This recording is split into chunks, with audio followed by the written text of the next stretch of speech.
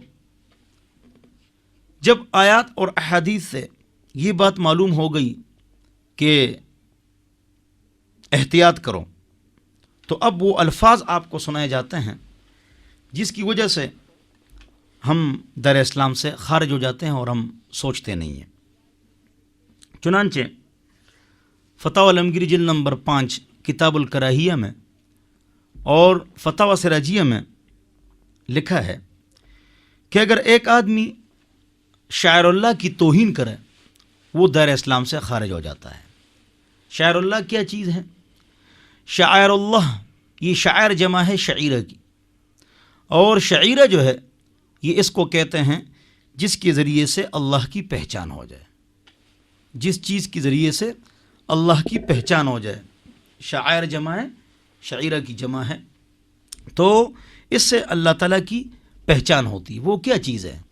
وہ مکہ ہے، مدینہ ہے، مسجد ہے، مدرسہ ہے، عالم دین ہے، داڑھی ہے، قرآن ہے، حدیث ہے، فقہ ہے.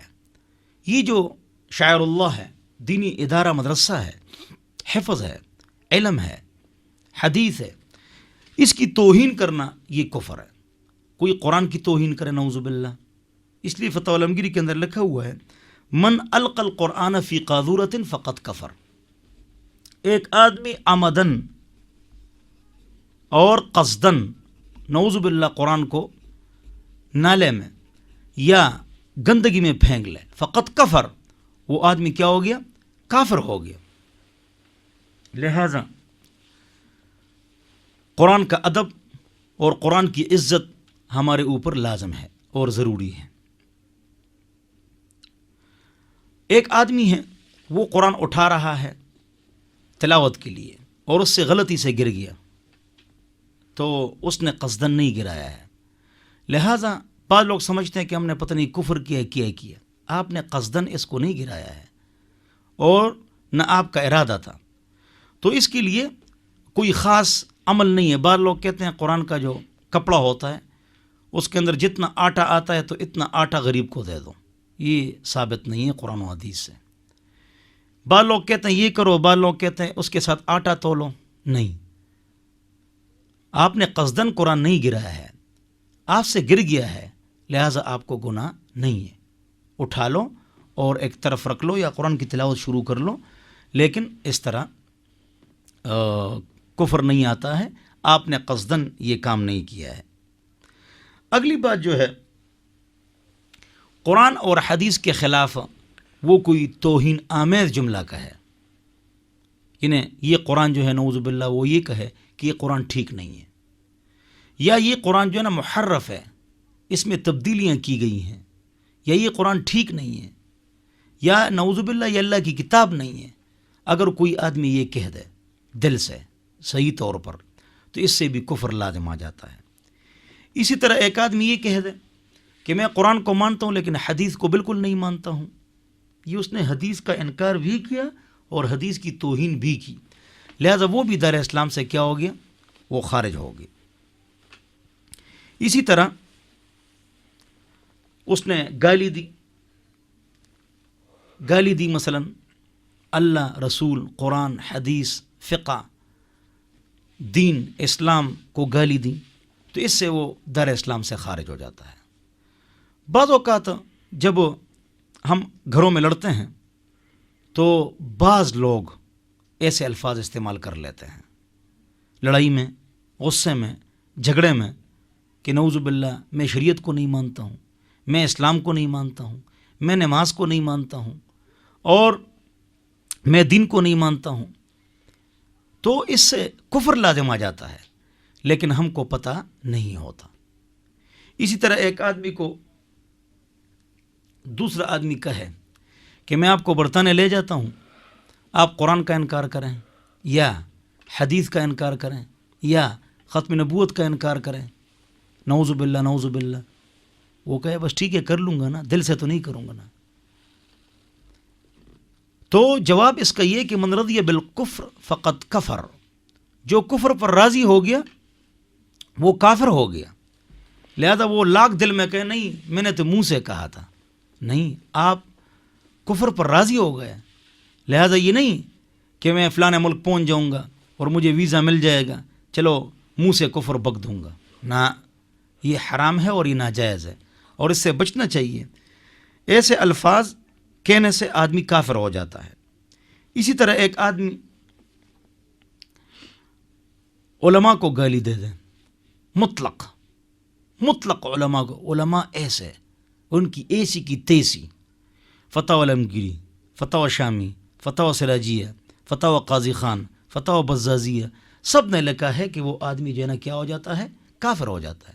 جو مطلقاً تمام علماء کو گالیاں دے، تمام علماء کو، تو اس سے وہ آدمی کافر ہو جاتا ہے. اور اس مسئلے میں پوری دنیا میں کسی عالم کا اختلاف نہیں ہے.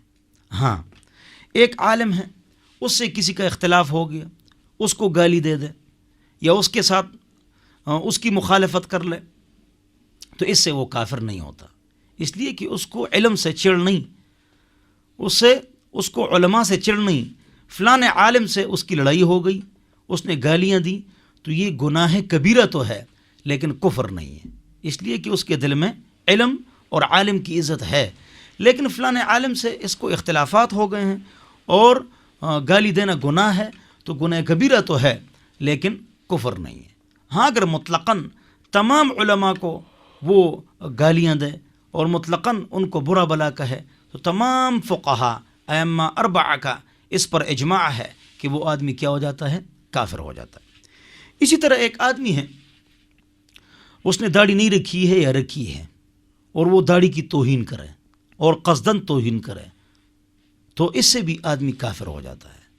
اس لیے کہ داڑھی جو ہے یہ تو پاک پیغمبر محمد مصطفیٰ صلی اللہ علیہ وسلم کی سنت ہے، تمام انبیاء کی سنت ہے، تمام صحابہ کی سنت، تابعین اور تبع تابعین کی سنت ہے. تو داڑھی کی توہین یا داڑھی کو گالی دینا یہ گناہ کی بات ہے اور واقعتاً اس سے کفر لازم آتا ہے.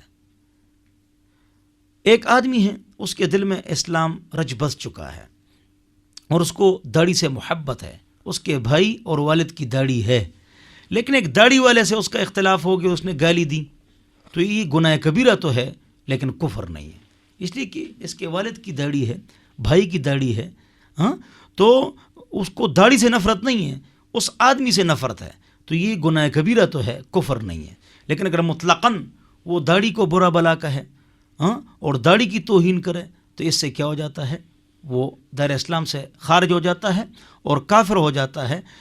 اکثر دیکھا جاتا ہے کہ جب دو آدمی کی لڑائی ہوتی ہے اور ایک آدمی کی داڑھی ہوتی ہے تو اس کو فوراً کہتے ہیں یہ داڑھی رکھی ہوئی ہے، تیری داڑھی کو دیکھو. یہ بھی الفاظ الکفر ہے. بھائی آپ داڑھی کیوں ٹارگٹ بناتے ہیں؟ داڑھی نے کیا قصور کیا ہے؟ یہ بات بالکل غلط ہے کہ ہم اس طرح کریں. اسی طرح داڑھی کے اوپر لطیفے بنانا، داڑھی کے اوپر لطیفے بنانا یہ بھی گناہ ہے. ہم داڑھی کے اوپر لطیفے بنا دیں، نعوذ باللہ، اور داڑھی کے اوپر ہم ڈرامے بنا دیں. یہ ٹی وی میں اکثر ہوتا ہے کہ داڑھی کے اوپر ڈرامے، لطیفے، مزاحیہ پروگرام، یعنی داڑھی بچوں کو ڈال لیتے ہیں، نقلی داڑھی، پھر دوسرے بچے اس کو کھینچتے ہیں. تو یہ داڑھی کی توہین ہے اور اس سے یقیناً کفر لازم آ جاتا ہے. ڈرامے میں، مزاح میں، مذاق میں، غصے میں داڑھی کی توہین کرنا یہ کیا ہے؟ یہ کفر ہے. تو اور عجیب بات میں نے دیکھی ہے کہ ایک گاڑی ہے، کار ہے، اس کے اندر 2 آدمی سوار ہیں، ڈرائیور کی داڑھی نہیں ہے اور جو ساتھ بیٹھی سواری ہے اس کی داڑھی ہے۔ جب وہ غلطی کرتا ہے نا تو دوسرا آدمی کہتا ہے اس داڑھی والے کو، اے داڑھی والے ذرا دیکھو نا، اگر چلانے والا بغیر داڑھی والا ہوتا ہے تو اس کو کہنا چاہیے کہ بھائی خیال کرو۔ پھر بھی اسی طرح موٹر سائیکل پر آگے بغیر داڑھی والا ہے، پیچھے داڑھی والا ہے، اور موٹر سائیکل والے نے غلطی کر لی، یہ اس کو کہتا ہے اے داڑھی رکھی ہوئی ہے، تو بھائی جو ڈرائیور ہے اس کی داڑھی تو نہیں ہے، غلطی تو اس نے کی ہے، پیچھے تو یہ داڑھی والا ویسے بیٹھا ہوا ہے، لیکن فوراً وہ کہے گا اے داڑھی والا ہے خیال کرو نا، استغفر اللہ۔ یہ ہوتا ہے، تو اس طرح نہیں کرنا چاہیے، یہ گناہ ہے، یہ داڑھی کی توہین ہے، اور اس سے کفر لازم آ جاتا ہے مطلقاً۔ اگر کوئی آدمی داڑھی کی توہین کرے یا قرآن کی توہین کرے یا حدیث کی توہین کرے۔ اسی طرح اذان، یہ جو اذان ہے یہ شاعر اللہ میں سے ہے۔ حضرت امام محمد رحمۃ اللہ علیہ فرماتے ہیں اگر کوئی علاقے والے اذان دینا ترک کر دیں تو وقت کے حکمران کے اوپر لازم ہے کہ ان کے ساتھ جہاد کرے۔ اذان جو ہے وہ شاعر اللہ میں سے ہے، لہٰذا اس کی توہین کرنا یہ بھی کیا ہے؟ کفر ہے۔ نعوذ باللہ، اگر مؤذن اذان دے اور یہ کہے کیا بک بک کر رہا ہے، بس فوراً یہ آدمی کافر ہو جاتا ہے۔ یار اس سے ہم تنگ آ گئے، اس طرح نہیں کہنا چاہیے۔ تو اذان کی توہین کرنا یہ بھی شاعر اللہ کی توہین ہے اور یہ ناجائز ہے، اور اس سے بھی جو ہے نا کیا کرنا چاہیے؟ بچنا چاہیے۔ اسی طرح پردہ جو ہے، قرآن میں پردے کا ذکر ہے، حدیث میں پردے کا ذکر ہے، قرآن و سنت میں پردے کا ذکر ہے۔ حضور اکرم صلی اللہ علیہ وسلم کی ازواج مطہرات اور صحابیات وہ پردہ کرتی تھیں، آج بھی نیک عورتیں پردہ کرتی ہیں۔ تو اگر کوئی عورت پردہ نہ کرے یا کوئی مرد کے گھر میں پردہ نہ ہو تو وہ الگ بات ہے۔ بے پردہ عورت کو کم بھی نہیں سمجھنا چاہیے، اور یہ بھی نہیں کہنا چاہیے کہ جس نے پردہ نہیں کیا ہے تو وہ جہنمی ہے یا بدعمل ہے۔ بدگمانی نہیں کرنی چاہیے، بلکہ اچھا گمان رکھ کے ان کے لیے دعا کرنی چاہیے۔ بہرحال ایک عورت اور مرد وہ پردہ نہیں کرتے ہیں، لیکن وہ پردے کی توہین کرے، یہ کیا فضول کام ہے؟ کیا پینڈو لگتے ہو، پردہ نہ کرو؟ تو ہم سوچتے تو نہیں ہیں، لیکن اس سے کفر لازم آ جاتا ہے۔ ایک مرد یا عورت ٹھیک ہے پردہ نہ کرے، گناہ ہے، پردہ نہ کرے گناہ ہے، لیکن اس کی توہین کرے، یہ پردہ جو ہے نا ایسا ہی تنگ نظری ہے۔ جو پردہ قرآن حدیث میں موجود ہے، جو پردہ صحابیات ازواج مطہرات نے کیا ہے، اگر کوئی اس کو تنگ نظری کہے یا غلط کہے، وہ در اسلام سے خارج ہے۔ اللہ اور رسول نے تو پردے کا حکم دیا، صحابیات ازواج مطہرات نے تو پردہ کیا، یہ کہتا ہے کہ یہ غلط ہے یا یہ کہتا ہے کہ یہ تنگ نظری ہے، تو واقعتاً یہ پکا کافر ہے، کچا نہیں، پکا کافر ہے۔ کیوں؟ اللہ اور رسول نے ایک حکم دے دیا، تو اگر آپ کا اس کے اوپر عمل نہ ہو تو آپ یہ کہیں کہ میرا عمل نہیں ہے، یا اللہ مجھے معاف فرما۔ ایک خاص نقطہ آپ کو سناتا ہوں، اگر شریعت کے کسی حکم پر آپ کو عمل نہیں ہے، ایک اللہ نے ایک حکم دے دیا، نبی نے ایک بات کر لی صلی اللہ علیہ وسلم، اور آپ کا اس کے اوپر عمل نہیں ہے، تو آپ عمل نہ کریں، ٹھیک ہے، اور کہو یا اللہ میں گناہگار ہوں، مجھے معاف فرما، مجھے نیکی کی توفیق عطا فرما، تو آپ بڑے اچھے آدمی ہیں، غلطی بھی کی ہے اس کو مانتے بھی ہو، اللہ توفیق دے دے گا انشاءاللہ۔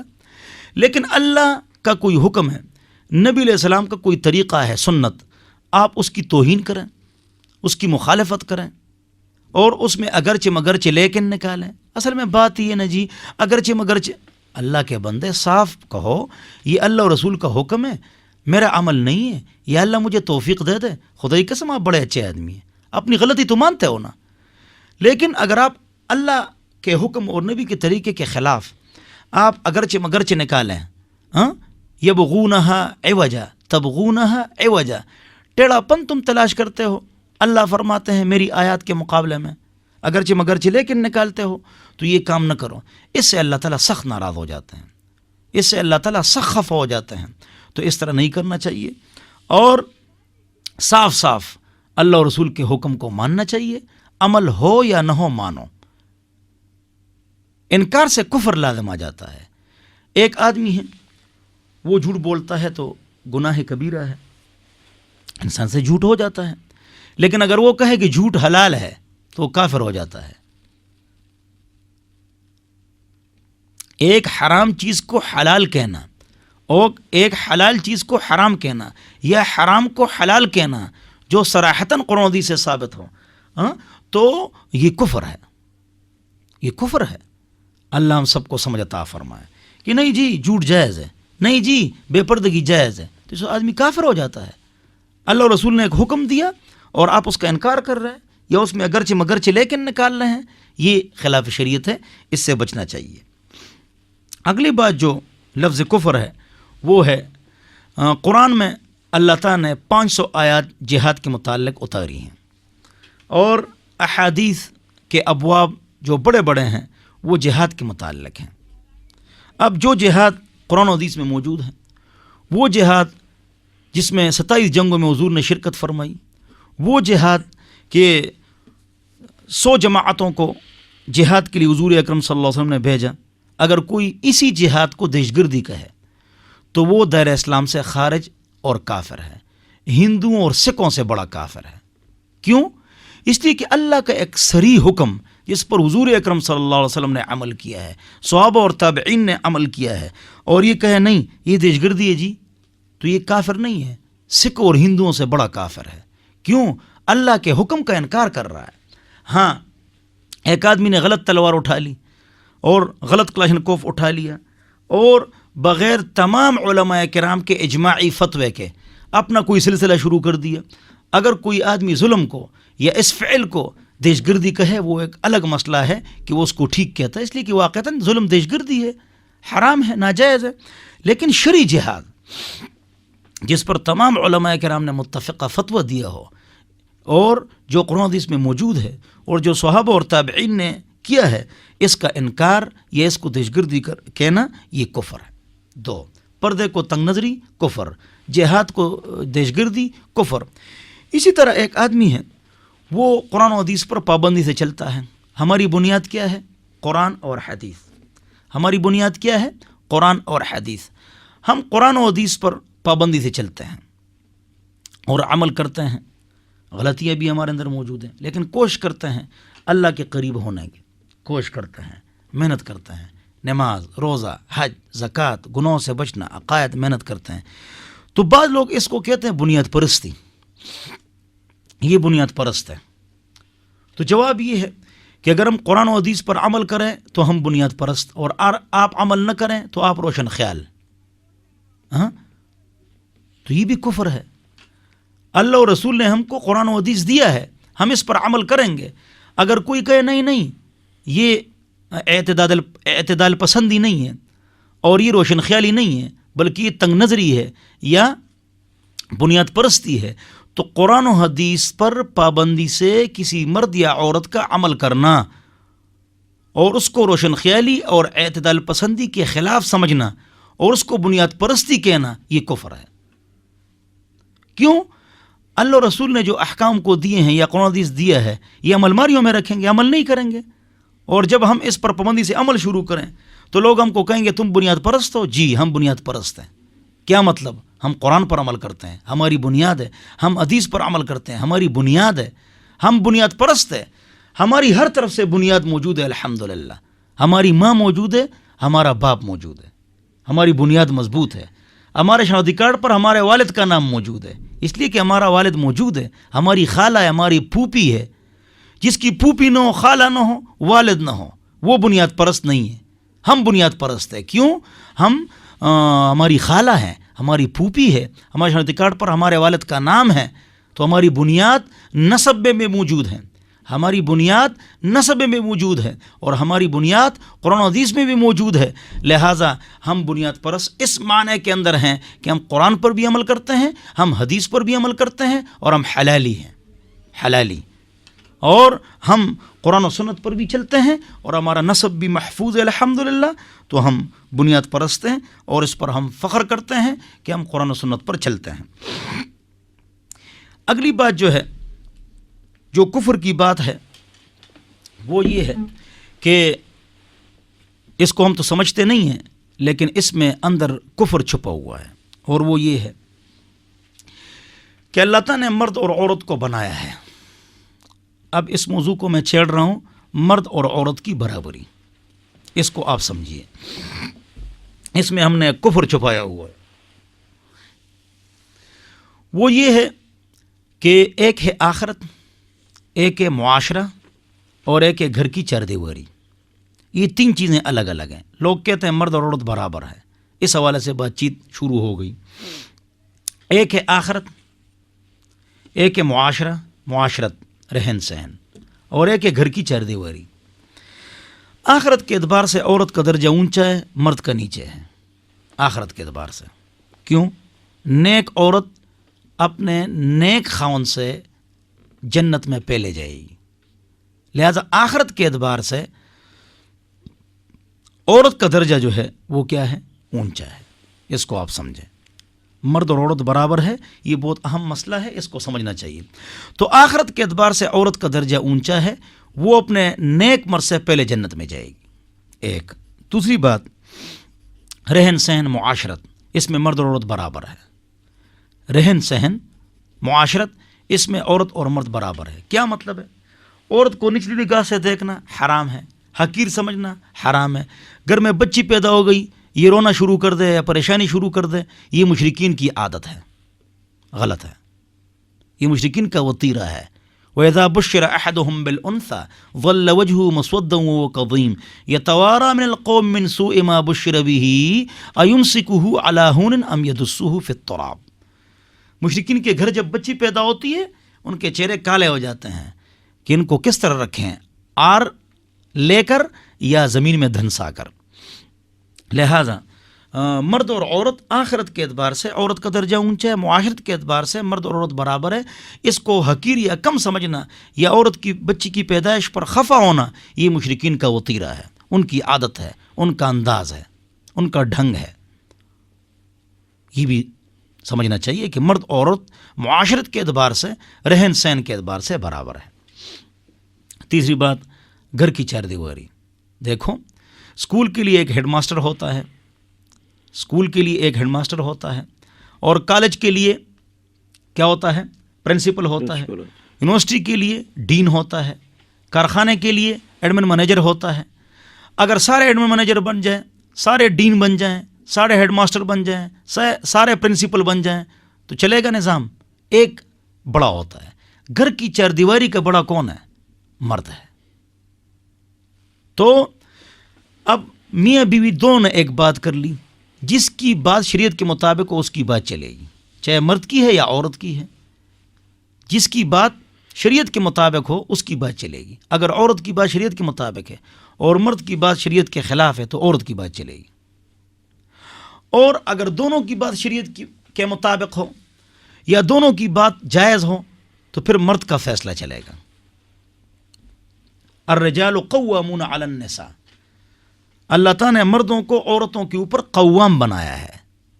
وَلِلرِّجَالِ عَلَيْهِنَّ دَرَجَةٌ. عورتوں کے مردوں پر حقوق ہیں، مردوں کے عورتوں کے اوپر حقوق ہے، لیکن وَلِلرِّجَالِ عَلَيْهِنَّ دَرَجَةٌ، اس لیے کہ مردوں کا عورتوں کے اوپر درجہ فضیلت ہے. یہ میں نے بتایا چار دیواری کے حوالے سے اور فیصلے کے حوالے سے ہے کہ جب فیصلہ آئے گا تو پھر مرد کی بات چلے گی. کب؟ جب دونوں کی بات جائز ہو اور دونوں کی بات شریعت کے مطابق ہو. اور اگر ایسا کوئی فیصلہ ہو جس میں مرد کی بات شریعت کے خلاف ہو یا عورت کی بات شریعت کے خلاف ہو تو جس کی بات شریعت کے خلاف ہو اس کی بات نہیں چلے گی. اب آئیے اصل موضوع کی طرف کہ بہر صورت مرد اور عورت برابر ہیں. ایک اور دو، عورت کو مرد کے شانہ بشانہ لاؤ، تاکہ ترقی ہو جائے، تو جواب یہ کہ پھر پردہ کہاں چلا گیا؟ اگر عورت اور مرد کو شانہ بشانہ لاؤ تو پردہ کہاں چلا گیا؟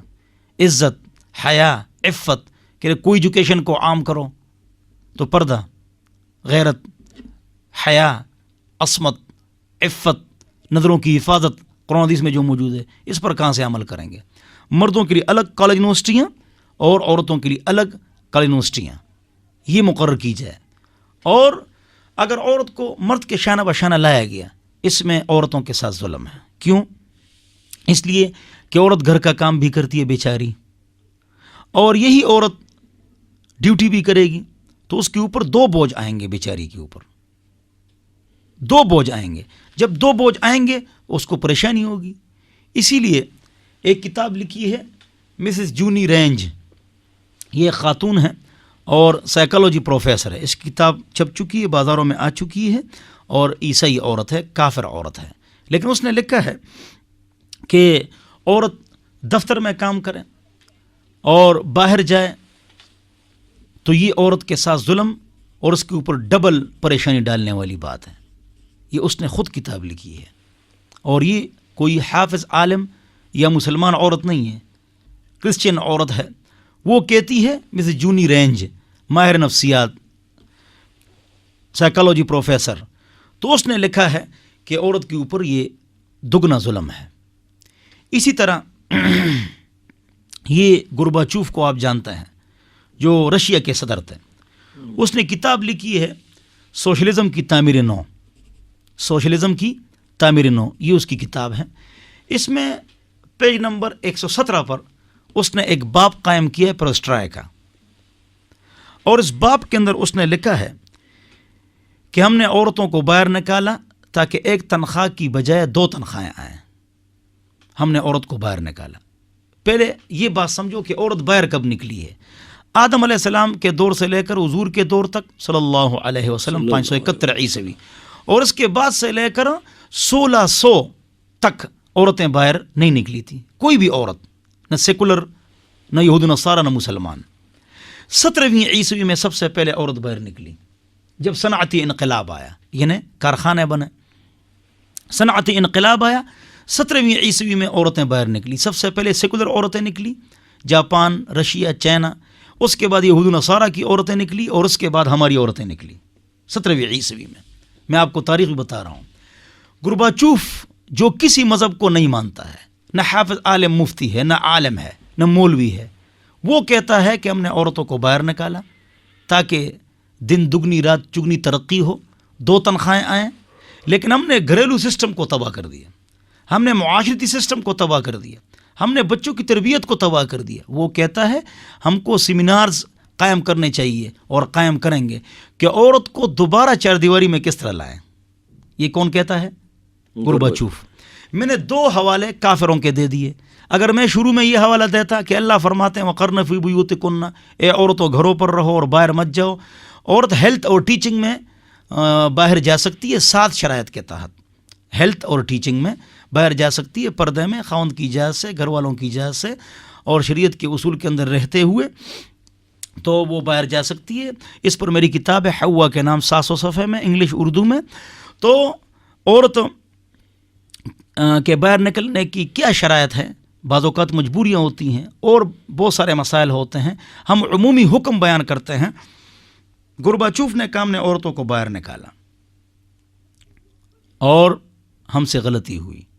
اب ہم عورت کو دوبارہ 4 دیواری میں لانا چاہتے ہیں تاکہ ہمارا جو معاشرتی سسٹم ہے، بچوں کی تربیت ہے، وہ خراب نہ ہو جائے. مسز جونی رینج کی بھی میں نے بات آپ حضرات کے سامنے کر لی. ایک تیسری کتاب جو ہے نا، ایک کرسچین انگریز عورت نے امریکہ میں لکھی ہے سن 1985 سے پہلے. انڈیا کے انگلش اخبار میں اس پر تفصیلی رپورٹ آئی تھی. اس کتاب کا نام ہے دا ٹوٹل وومن، مکمل عورت.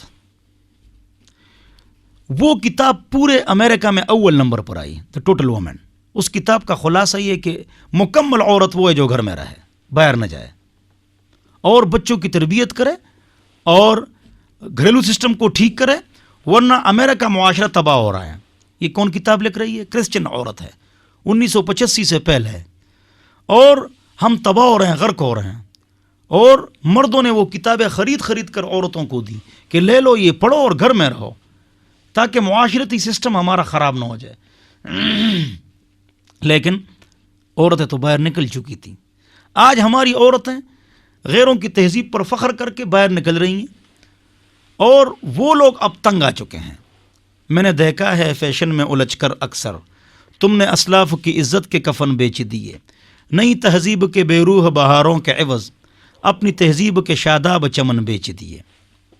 لہٰذا آج ہم ان کی نقلیں اتارتے ہیں۔ گورباچوف کیا لکھ رہا ہے؟ عورت کو چار دیواری میں لاؤ۔ مسز جونی رینج کیا لکھ رہی ہے؟ عورت ہے ماہر نفسیات سائیکالوجی، وہ کہہ رہی عورت کو چار دیواری میں لاؤ۔ دا ٹوٹل وومن، مکمل عورت کتاب ہے، وہ کیا لکھ رہی ہے؟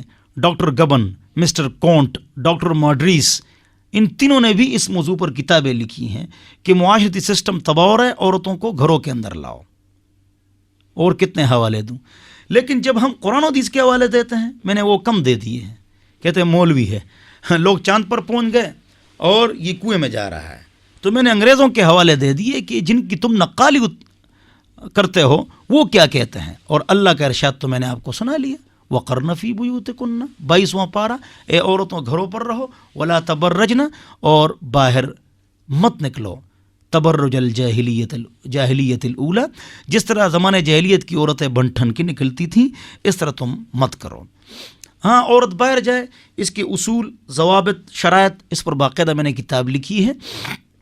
ڈاکٹر کے پاس جائے، تعلیم کے لیے جائے، ہیلتھ اور ٹیچنگ میں ملازمت کرے، مردوں کی جھرمٹ میں ملازمت نہ کرے۔ اس پر تفصیلی بحث میری کتاب ہوا کے نام میں موجود ہے، اور وہ 7 ایڈیشنیں نکل چکی ہیں، 700 صفحے کی کتاب ہے۔ بہرحال تو تفصیل سے میں نے آپ حضرات کے سامنے بات کر لی کہ عورت کا مقام بہت اونچا ہے اور بہت عظمت والا مقام ہے۔ اس کے اوپر 2 بوجھ نہیں ڈالنے چاہیے کہ گھر کا بھی کام کرے اور باہر کی ڈیوٹی بھی کرے اور بچے کو بھی اس کی بھی پرورش کرے، تو اس کے اوپر یہ بلکہ ٹرپل پریشانیاں ہیں، اور یہ اس کے ساتھ زیادتی ہے۔ اللہ ہم سب کو سمجھ عطا فرمائے، دین پر چلنے کی توفیق نصیب فرمائے۔ میرے خیال میں اتنا سبق کافی ہے۔ وآخر دعوانا الحمدللہ رب العالمین۔ بہت شکریہ مفتی صاحب۔ سامعین، آپ سن رہے ہیں FM 102.2 اور رفا انٹرنیشنل یونیورسٹی کی آواز، اور اس وقت ہمارا پروگرام جو ہے وہ ہوتا ہے 11 سے 12 بجے تک۔ شریعت آسان ہے، اسے اپنے لیے مشکل نہ بنائیں۔ کچھ سوالات ہیں، میں مفتی صاحب کی خدمت میں پیش کرتا ہوں، ان کے جوابات کے لیے۔ خلیل احمد بھائی پوچھتے ہیں راولپنڈی سے کہ مرد اور عورت کی نماز میں بنیادی فرق کیا ہے، جبکہ طریقہ تو ایک ہی ہے، عورت سجدہ کس طرح کرے؟ بسم اللہ الرحمن الرحیم۔ خلیل احمد بھائی، اگر عورت مرد کی طرح سجدہ کرے یا چپک کر سجدہ کرے، دونوں جائز ہے۔ صوفی عبدالحمید صاحب نے اپنی کتاب نماز مسنون میں لکھا ہے، عورت چپک کر سجدہ کرے وہ مستحب ہے اور بہتر ہے، اگر مردوں کی طرح سجدہ کرے تب بھی جائز ہے۔ لیکن ائمہ 4 کا اجماع ہے اس بات پر کہ عورت جو ہے وہ جب سجدہ کرے تو زمین کے ساتھ چپک کر سجدہ کرے۔ عورت سجدے کے معاملے میں مرد کی طرح نہیں ہے۔ فَإِنَّ الْمَرْأَةَ فِي ذَلِكَ لَيْسَتْ كَالرَّجُلِ، عورت اس معاملے میں مرد کی طرح نہیں ہے۔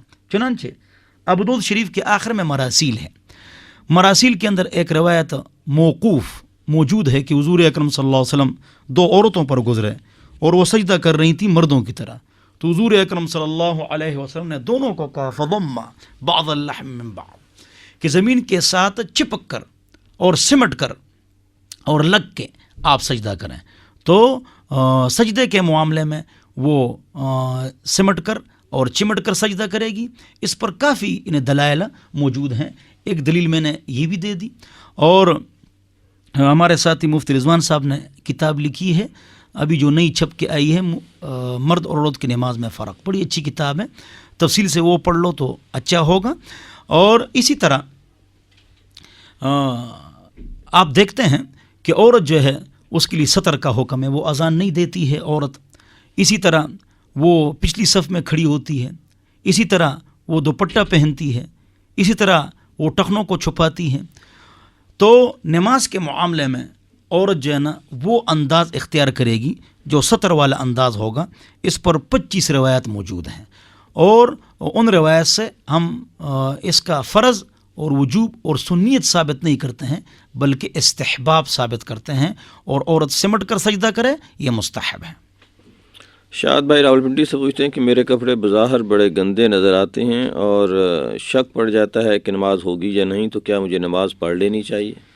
جو لوگ گاڑیوں کا یا رنگ کا مستقل کام کرتے ہیں تو پہلی بات تو یہ کہ ان کو دستانے پہننے چاہیے تاکہ کوئی پکا رنگ یا ایلفی نہ لگ جائے جس کی وجہ سے وضو میں مسئلہ نہ ہو.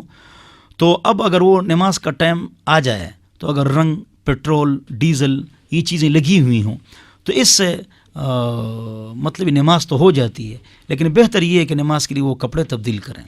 لیکن اگر وہ تبدیل نہیں کر سکتے ہیں اور اسی کے ساتھ نماز پڑھیں تو جائز ہے، اس لیے کہ پیٹرول، ڈیزل یا کالا پن ان کا تو مستقل یہ کام ہے تو اس سے نماز ہو جاتی ہے جب تک ظاہری نجاست نہ ہو، کوئی پیشاب، خون، پاخانہ وغیرہ.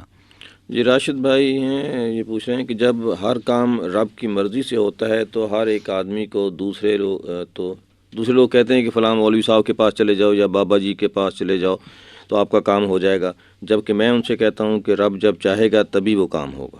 بالکل آپ نے ٹھیک فرمایا. بزرگ کے پاس جو ہم جاتے ہیں، بزرگ کے پاس، ان کے پاس دعا کے لیے جاتے ہیں کہ ہمارے لیے دعا کر لیجئے، اور یہ سنت عمل ہے. صحابہ نے حضور سے، بلکہ حضور نے صحابہ سے دعا کی درخواست کی ہے. تو اب آگے اللہ کی مرضی ہے کہ وہ کام کر لے یا نہ کر لے. تو ان کے پاس جو ہم جاتے ہیں تو وہ ہمارے لیے دعا کرتے ہیں، یہ مقصد ہے اس کا. کام تو اللہ کرتا ہے جو کرتا ہے. ہاں، جس بزرگ کے پاس ہم جائیں تو وہ پردہ کریں اور عورتوں کو سامنے نہ بٹھائیں اور دین کو کاروبار نہ بنائیں، غیب کی خبریں نہ بتائیں. تو ان کے پاس جانا چاہیے، ایسے بزرگوں کے پاس. اور مردوں کو جانا چاہیے، عورتیں اپنے مرد کو عالم، مفتی، بزرگ کے پاس بھیجا کریں. جی عبداللہ چودھری صاحب راولپنڈی سے پوچھتے ہیں کہ ماں باپ کے درجے کی بھی مثالیں بیان کریں اور کسی دن یہ ٹاپک جو ہے وہ رکھیں. ٹھیک ہے، انشاءاللہ یہ بیان کریں گے انشاءاللہ. بھائی سید فیصل افتخار پوچھتے ہیں کہ جمعے کے 2 اذان ہوتی ہیں، کیا مقتدی کو دوسری اذان کا جواب بھی دینا چاہیے؟ امام بخاری رحمۃ اللہ نے بخاری شریف میں لکھا ہے کہ عثمان رضی اللہ عنہ کے دور سے لے کر میرے دور تک فثبت الامر علی ذالک، کہ اس وقت سے لے کر آج تک 2 اذانیں دی جا رہی ہیں. اور امام بخاری 256 کے بزرگ ہیں. اس کے دور سے لے کر آج تک مکہ مدینہ پوری دنیا میں جمعے کی 2 اذان ہیں. پہلی اذان کا جواب تو ہے، دوسری اذان کے جواب میں علماء کا اختلاف ہے. بعض علماء فرماتے ہیں جواب دینا چاہیے اور بعض علماء فرماتے ہیں جواب نہیں دینا چاہیے. لیکن معاویہ رضی اللہ عنہ سے بخاری شریف میں روایت ہے کہ وہ جواب دیتے تھے.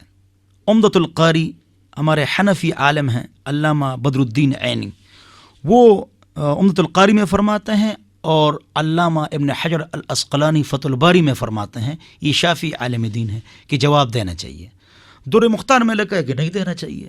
نفع المفتی والسائل میں عبدالحی لکھنؤ نے لکھا ہے کہ دینا چاہیے. تو مختلف اقوال ہیں. میرا ذاتی خیال یہ ہے کہ آہستہ جواب دینا چاہیے، اور نفع المفتی والسائل میں کافی حوالے بھی موجود ہیں، اور عمدۃ القاری میں علامہ عینی نے بھی لکھا ہے، لہذا آہستہ جواب دینا چاہیے.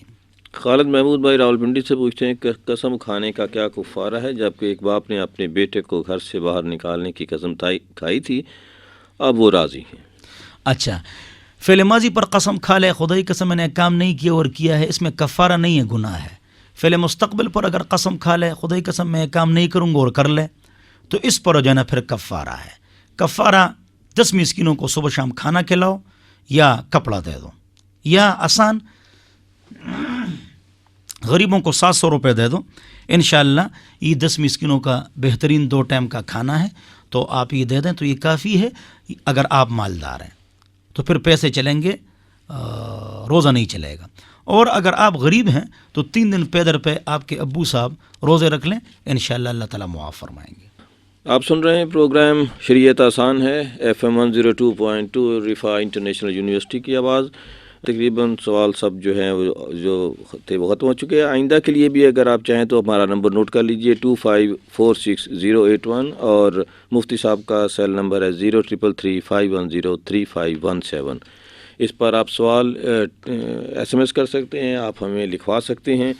اور آخر میں ایک ہے کہ حافظ محمد آصف صاحب ہیں جنہوں نے مفتی صاحب کو خاص طور پر السلام کہا ہے اور پروگرام کو تعریف کی ہے اور کہا ہے کہ اس سے مسائل سمجھنے میں مدد ملتی ہے. ماشاء اللہ. پروگرام ہمارا اختتام کو پہنچتا ہے. اجازت دیجیے. اللہ حافظ.